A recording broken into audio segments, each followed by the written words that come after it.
Good morning. Welcome to the Clueless Sleuth here, and that's me. Today, we get to start working on the neck. And the first thing we're going to do is put the truss rod in. So, without further ado. Okay, I've placed the truss rod into the slot, pushed it down, and I'm going to mark the adjustment nut, I guess that's what you call it, in the center, because I need to drill out that spot so that it can turn. So now we're going to pull this out, and to do this I'm going to move over to my clamp so I can clamp this down and do it right. So we'll do that now. All right, got the drill in. I put tape in here just to know the depth. I can always go a little bit deeper, but actually I can go as deep as I want, but I decided to limit it. Putting the drill in reverse first to get it started. I want to reduce tear out. Okay. Sorry, I seem to be too easy. Okay. Now let's see if it fits. Let's try it this way first. It seems to fit okay this way. As long as it lines up, we should be all right. It fits pretty tightly.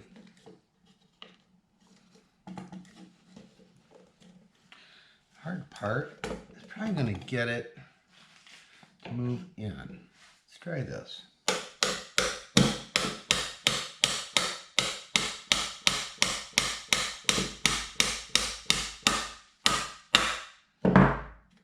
Feels flush. Let's give it a little extra tap. There we go.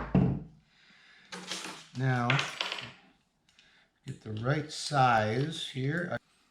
Okay, 4mm Allen wrench just to make sure it turns freely, and it does.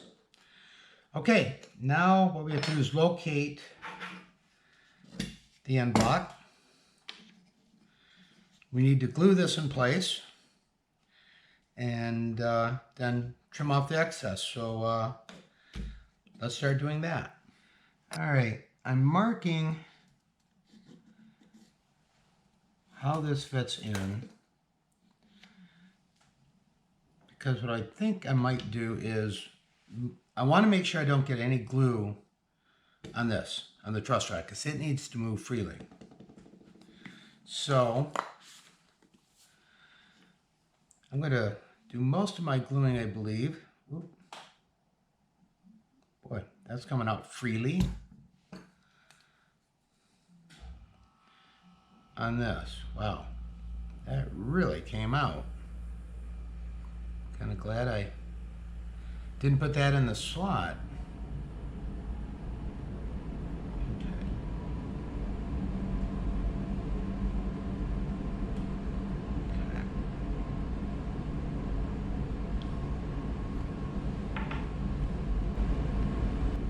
Yeah, I'm just going to do this one, this. Make sure that doesn't slide it this way, should help. Take off some of the excess in this direction, I do believe.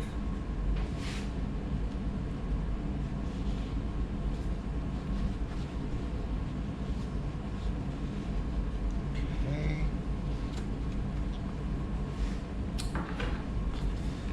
I'll use these.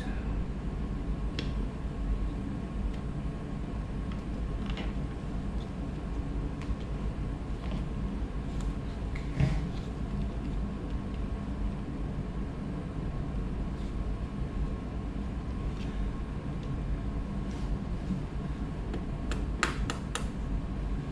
All right, that all looks good. So I'm gonna let that set up. I took the clamps off of this.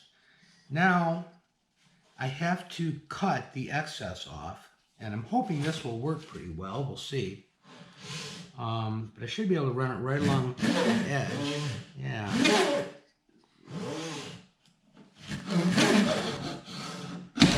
Okay. All right, I'll have to work on that a little bit. All right, I can kind of see the line, but just as a straight edge, holding this right up to the brake angle, and got a line right on that point. Let's make sure that that looks pretty good. Now we need to go 3/16 of an inch from that onto the peg head.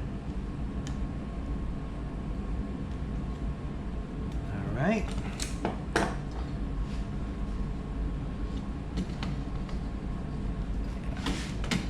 Now, that's a little tricky. I guess I'll just do... Will that work? Yeah, I think so. All right. Now what we're going to be doing is gluing this onto the peg head. And just because I'm kind of cheap, they show with all the overhang, and I might be able to use some of this, so I'm going to try to put most of the excess to the other side, and I can use it for inlays and stuff. I'm going to make a little mark here and here so I know about where that works. I have made 2 calls. One for the top, should fit just like that, and one for the bottom where I cut out for this, which is, yeah, that's gonna work fine. That's long enough. Okay. All right, I did a dry run. It really is kind of awkward to get this on, keep it in place while you do the clamps.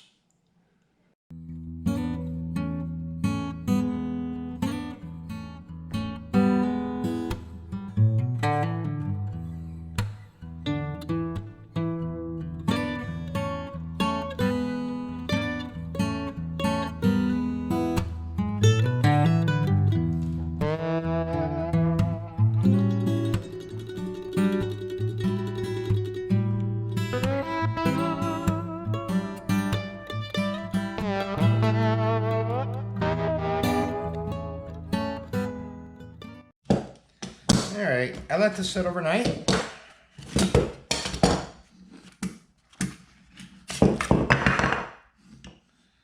Yeah. And there we go. Get these out of the way.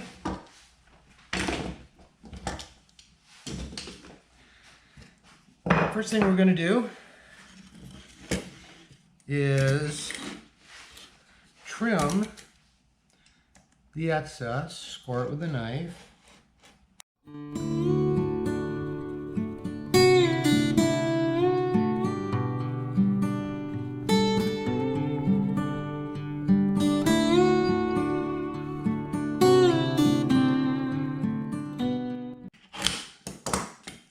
There we go. All right, we'll clean this up a bit. Sandpaper. A little 100, start with 120. I don't think I'll need much of that.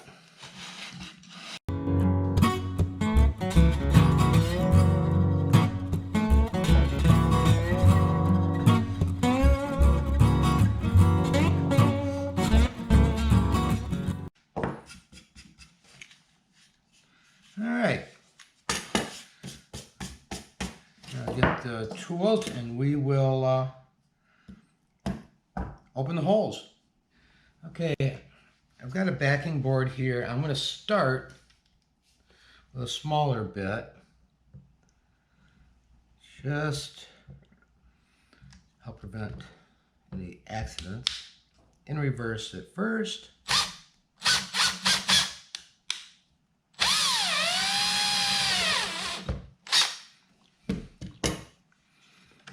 Do the other same here. I'm going to switch to a little bit larger.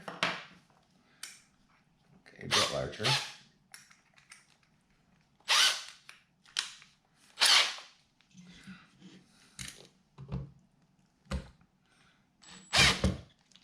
That was a little scary. I don't like that. I don't like that at all. All right, I was experimenting a little bit off camera. I have this grinder that I use. It's actually pretty good size for this, although a little carried away there.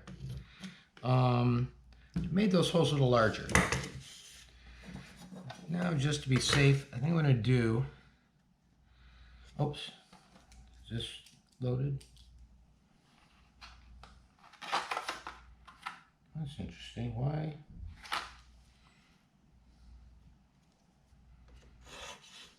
Yeah. I have this white pencil. I'm just going to go make a line. It's actually a sewing pencil that I got. Works really nicely. I like that. See, much easier to see what's going on dark wood.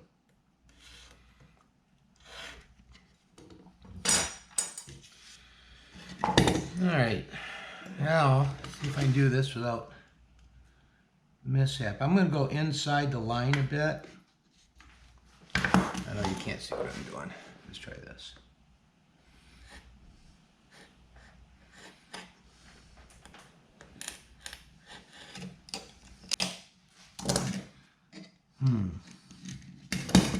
Let's see if I can take care of that here. It's maybe a better bet anyway.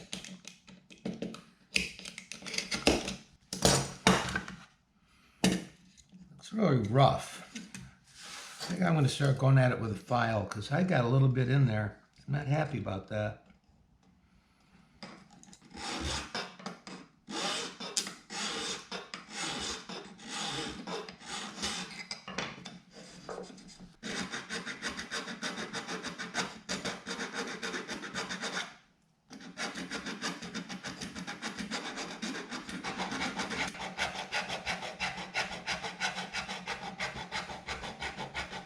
Before I go any further, I have a little bit of a split that happened when I was cutting, and I want to repair that before I go any further. So what I'm going to do is take some AC glue, pull that apart a little bit.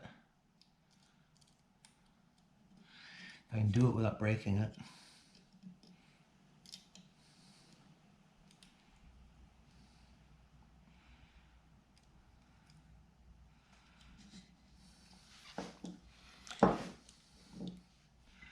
Accelerator.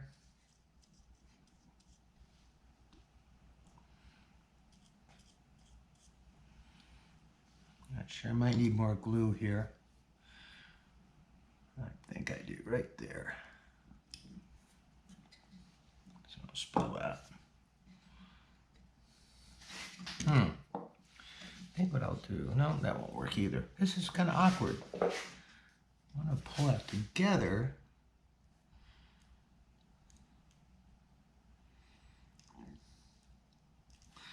Okay.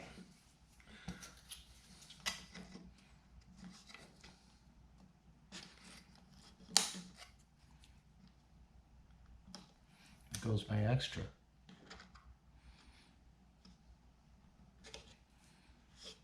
Okay, I'm going to let that dry a little bit.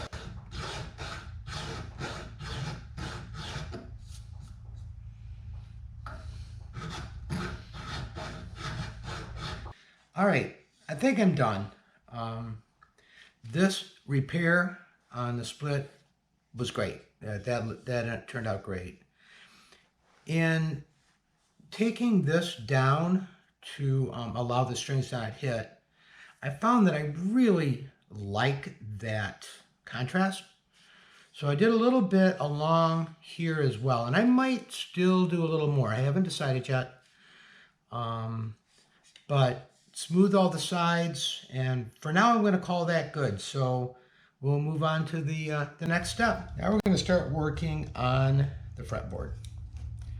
First thing I need to do is mark the middle.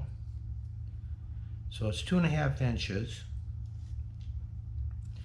So 1 1/4. double check it. Yep.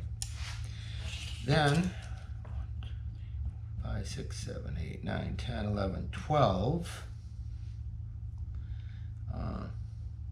Mark that. The center's the same. Okay. Then what we have to do is go out 1 3/30 seconds. Okay.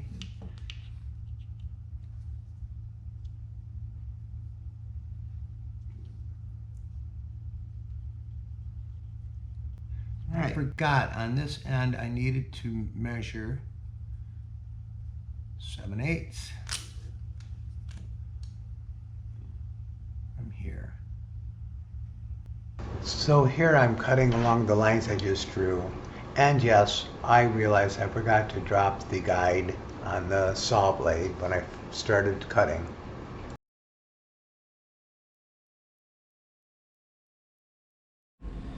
All right, I've taken a 4-foot level and made a, I guess, combination shooting block. Basically, I glued, well, this is self-adhesive, but this is 80 grit, a little miscut here, but this is 120 grit.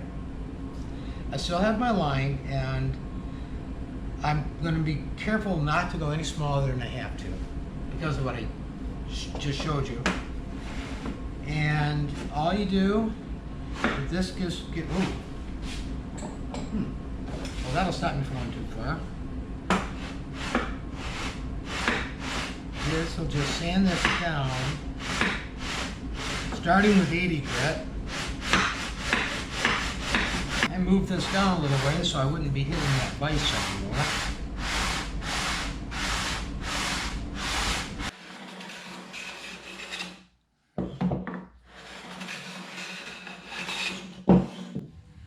Okay, I'm going to do the side, the dots on the side of my fretboard. I've marked them out with a white pencil. Just using an awl right now to center where give the drill a place to start. Let's start out with these first. Start in reverse.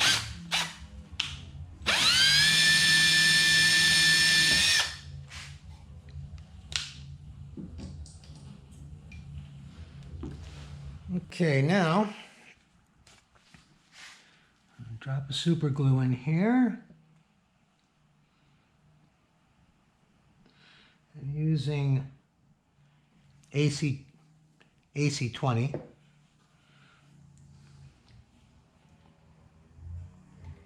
Slide this in. A little big.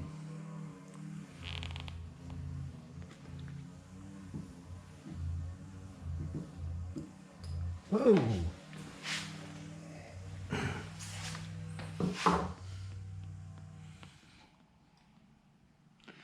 Okay.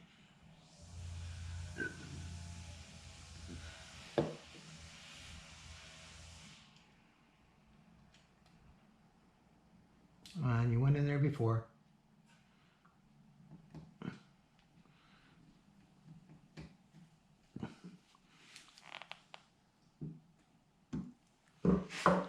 Well, I think this is has to be where I end this video.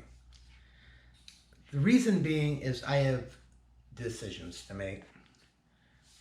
If you've seen my inlay experiment videos, I've been toying with the idea of doing some form of palm tree in the 12th fret. When I originally measured it, I just realized today, laying out the dots, that this is a shorter scale guitar, and I hadn't thought about that. I need an even smaller scale palm tree. So I have some decisions to make. I also haven't even decided whether I want to put these the other standard inlays in, or just leave that beautiful wood alone. So I'm going to call this video done, and I appreciate you stopping by and checking it out. And hopefully pretty soon I'll have decisions on how to go forward. So Thanks a lot. Bye.